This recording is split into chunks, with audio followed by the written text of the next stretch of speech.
एक फ्रेज है जो बचपन से मैं और आप हम दोनों स्कूल्स में पढ़ते आए हैं। वो फ्रेज क्या है?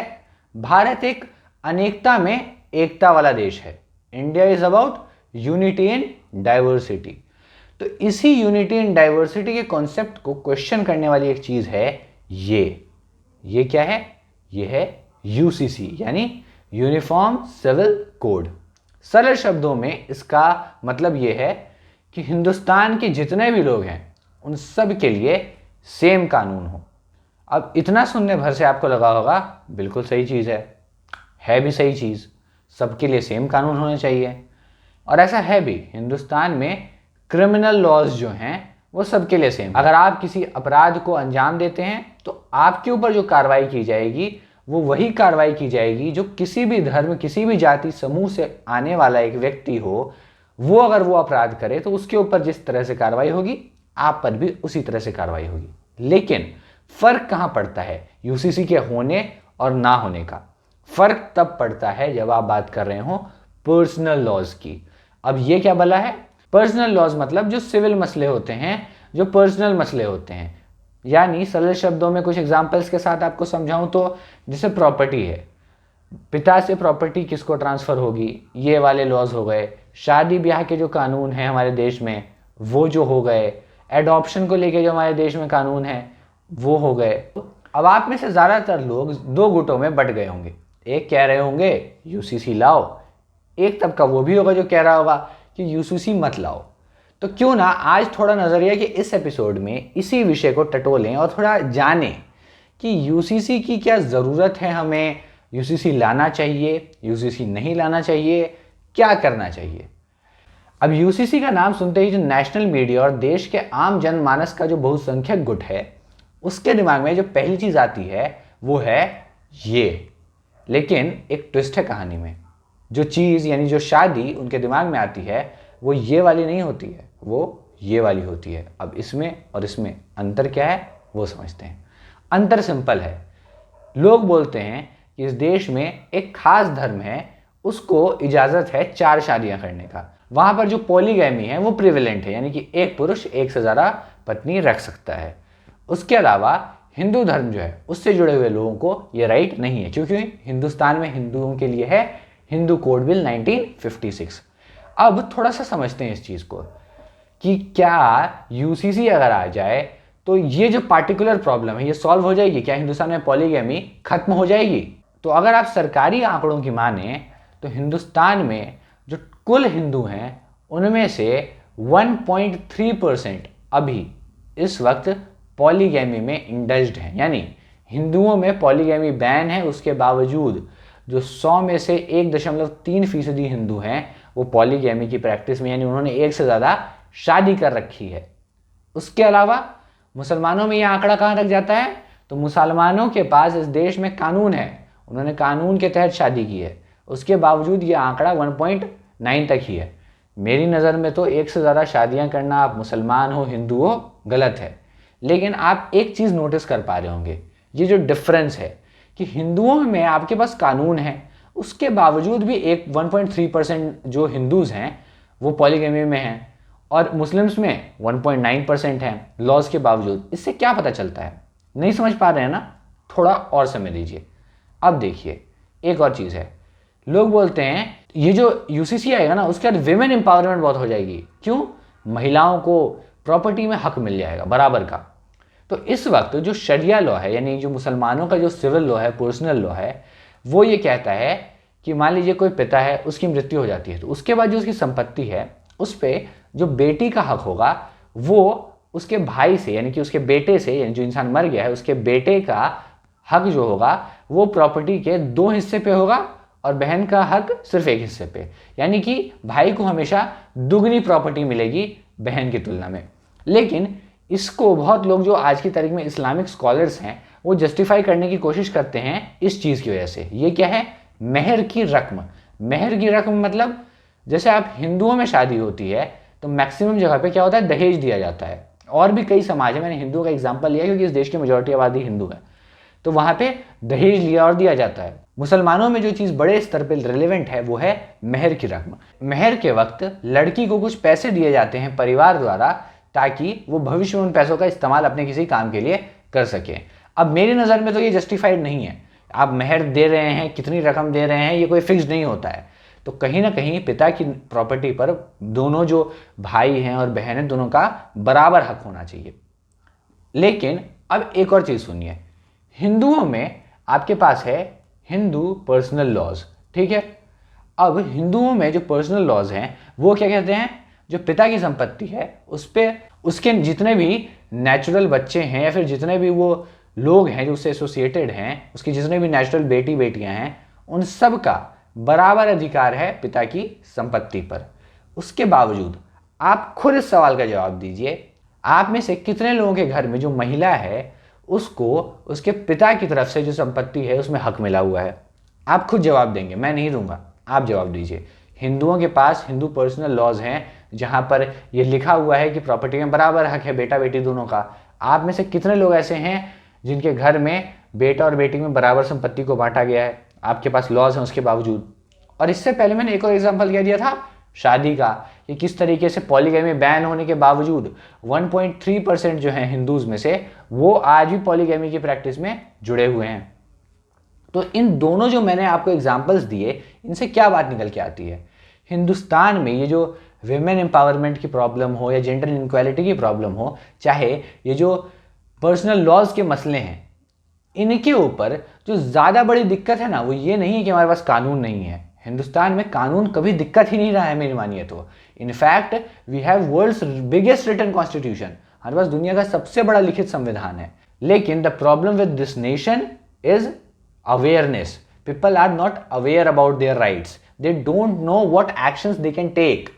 सरल शब्दों में लोगों को अवेयरनेस नहीं है, लोग जागृत नहीं है अपने हकों के प्रति।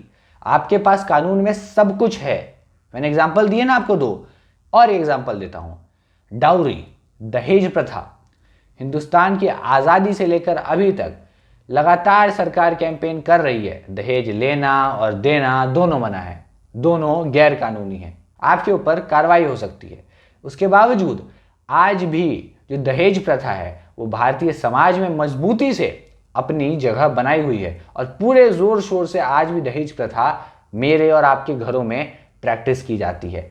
तो dowry still holds its relevance in Indian society only because people in this country are not aware about their rights, they are not aware that what actions they can actually take. उनके पास क्या अधिकार हैं उसके बारे में awareness ही नहीं है उनके पास। तो अब आप में से कुछ लोग मुझे यूसीसी और इस सरकार का विरोधी बनाकर ये कहेंगे कि तुम्हें तो कांग्रेस से पैसे मिले हैं। तो ऐसा कुछ नहीं है।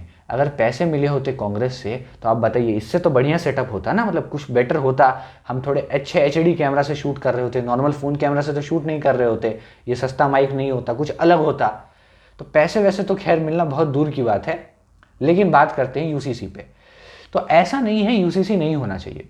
यूसीसी कहीं ना कहीं सरकार के जो DPSPs हैं उसमें भी लिखा है, और मैं DPSPs पे ही आता हूँ। उसके बाद में अपना निष्कर्ष मैं दूंगा कि यूसीसी पे क्या होना चाहिए। DPSPs यानी कि directive principles of state policy, अर्थात सरल शब्दों में ये कुछ ऐसी चीज़ें हैं संविधान में दी हुई जिस पे लिखा है कि सरकार को ये चीज़ें अभी तो हम नहीं लेके आ पाए हैं, मगर सरकार को कोशिश करनी चाहिए इन चीज़ों को लाने की। तो इसके अंदर कई सारी चीज़ें आपको मिल जाएंगी, आप ये लिस्ट देख पा रहे होंगे, यहाँ पे आपको कई सारी चीज़ें मिल जाएंगी।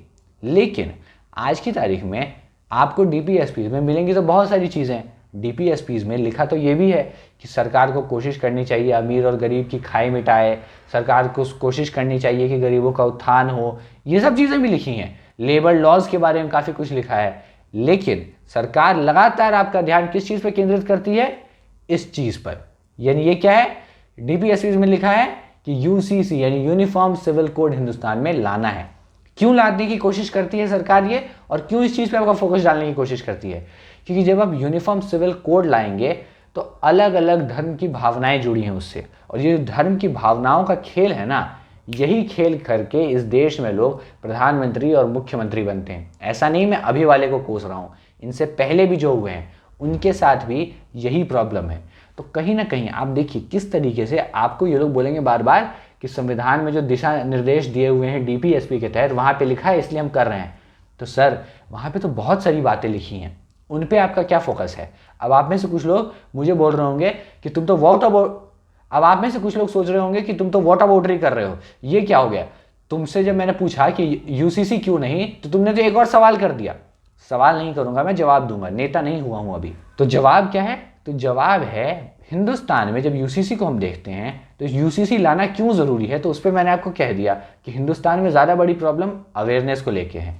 इसके बाद भी आप में से कई लोग आर्ग्यू कर सकते हैं कि हमारे पास तो अलग अलग लॉज नहीं है, मैरिज के लॉज बटे हुए हैं और कोई महिला अगर चाहे भी तो कुछ नहीं कर सकती। ऐसा नहीं है, महिला चाहे तो बहुत कुछ कर सकती है।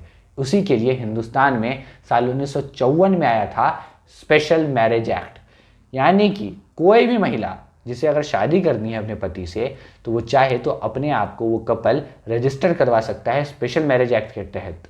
इसके बाद क्या होगा, इसके बाद उनकी शादी और उन दोनों के जो पर्सनल रिश्ते हैं उसके ऊपर कोई भी कार्रवाई नहीं होगी। बहुत लोग हवाला देते हैं कि इस्लाम में आप बच्चा नहीं अडॉप्ट कर सकते, बिल्कुल नहीं कर सकते। शरिया लॉज के तहत जो एडॉप्शन है आप नहीं कर सकते, लेकिन अगर आप अपनी शादी को स्पेशल मैरिज एक्ट के तहत रजिस्टर करवा दें तो ये फैसिलिटी आपको आपके डोर स्टेप्स पे तो नहीं अवेलेबल होगी, पर हाँ अवेलेबल हो जाएगी, आप ये कर पाएंगे। अब बढ़ते हैं अगली चीज़ के ऊपर। अगली चीज़ क्या है, तो अगली चीज़ है कि यूसीसी जो है यानी यूनिफॉर्म सिविल कोड, ये क्या सिर्फ हिंदू और मुसलमानों की बात है, ऐसा नहीं है।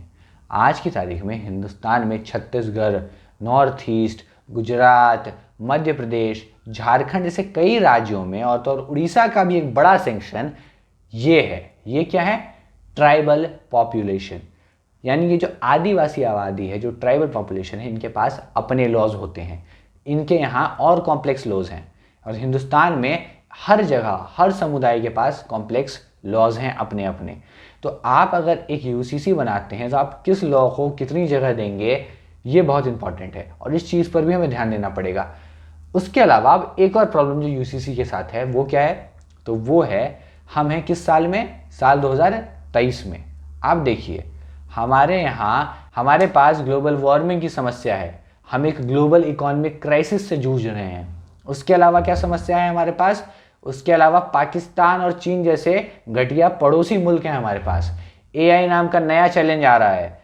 इतनी सारी समस्याओं से जब हम घिरे हैं तो आप खुद बताइए, मैं जवाब नहीं दूंगा, आप देंगे कि क्या सचमुच में इतनी सारी समस्याओं के बीच में मुझे और आपको इस बात से ज़्यादा फर्क पड़ना चाहिए कि यूसीसी आए या ना आए। क्योंकि देखिए मैंने आपको बताया कि यूसीसी के तहत किसी महिला को जो हक नहीं मिल रहे हैं वो उसको मिल सकते हैं अवेयरनेस के तहत। समाज के किसी तबके को अगर कुछ हक नहीं मिल रहे हैं प्रॉपर्टी में और किसी और चीज़ में, तो मैंने आपको बताया कि वो अवेयरनेस से आएंगे। मुसलमान हो या हिंदू, प्रॉपर्टी में महिलाओं को हक नहीं मिल रहा है। ऐसा नहीं है कि हिंदुओं के पास लॉ है तो उनको हक मिल रहा है। आप देखिए हिंदुओं में पॉलीगैमी के अगेंस्ट लॉ है मगर फिर भी हो रही है पॉलीगैमी। आप देखिए कि किस तरीके से डाउरी के खिलाफ लॉ है पर फिर भी डाउरी प्रैक्टिस हो रही है। तो वो प्रॉब्लम अवेयरनेस की ज़्यादा है। और जहाँ तक बात है एडॉप्शन जैसी चीज़ों की, तो उसके लिए आपके पास स्पेशल मैरिज एक्ट है।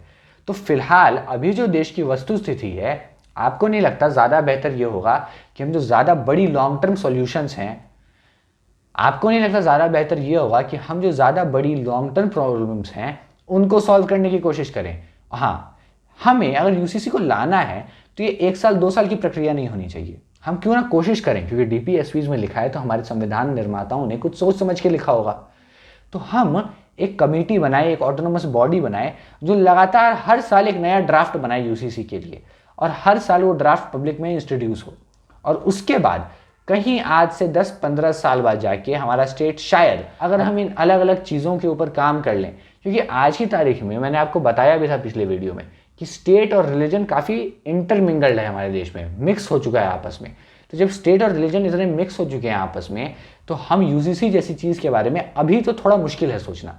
ऐसा नहीं है कि नहीं सोच सकते, मगर अभी की स्थिति में शायद थोड़ा मुश्किल है। तो क्यों ना हम पहला ड्राफ्ट बनाएं। ड्राफ्ट बनाने में कोई दिक्कत नहीं है, आप पहला ड्राफ्ट बनाइए, आप दूसरा बनाइए और लगातार एक कमीशन लाइए। आप देखिए इस देश में मंडल कमीशन की जो रिपोर्ट है वो साल 1978 में आई थी, लेकिन वो लागू कब हुआ, साल 1989 में, यानी 11 साल बाद। तो आप देखिए, आप यूसीसी के लिए भी लॉज बनाइए, अलग अलग लॉज बनाइए यूसीसी के लिए, आप लाइए, सारे प्रावधान कीजिए, और शायद एक समय जब आप इन बाकी की समस्याओं, ये जो ग्लोबल क्राइसिस है, क्लाइमेट चेंज है, एआई है, जो एजुकेशन की प्रॉब्लम है हिंदुस्तान में, इन समस्याओं से जब आप निपट जाएंगे तो हमारा और आपका समाज एक बेहतर संवाद को करने की स्थिति में भी पहुंच जाएगा। और ऐसी स्थिति में जब समाज पहुंच जाएगा तो लोग पढ़े लिखे होंगे, लोग एजुकेटेड होंगे, तब लोगों के पास इस चीज़ के बारे में सोचने का समय होगा, जैसे आज मैं और आप सोच पा रहे हैं। मगर हिंदुस्तान के सारे लोग तो वैसे हैं नहीं। तो मुझे पर्सनली ऐसा लगता है कि यूसीसी पे बात होनी चाहिए अभी, लेकिन इस वक्त भारत उस स्थिति में नहीं है कि हम यूसीसी जैसी किसी चीज़ के बारे में सोच सकें। और अगर हमें सोचना है तो हमें आज से ही काम शुरू करना होगा, लेकिन इम्प्लीमेंटेशन अभी नहीं। और मैंने यूसीसी के बारे में और भी आपको तर्क दिए कि क्या सही है, क्या गलत है, और किस तरीके से आज भी लॉज हैं मगर फिर भी महिलाओं का एक्सप्लॉयटेशन हो रहा है, समाज का एक्सप्लॉयटेशन हो रहा है। क्योंकि प्रॉब्लम क्या है? अवेयरनेस की। तो ये था नज़रिया का एक और एपिसोड, और इस एपिसोड के ज़रिए मुझे पूरी उम्मीद है कि मैं आपको समृद्ध कर पाया हूँगा यूसीसी नाम के, यानी यूनिफॉर्म सिविल कोड नाम के इस विषय पे। और मैं आगे भी लौटूंगा ऐसी ही वीडियोज़ के साथ। तब तक के लिए आप देखते रहें नज़रिया। आप इस वीडियो को अभी तक देख रहे हैं तो आपका बहुत बहुत शुक्रिया।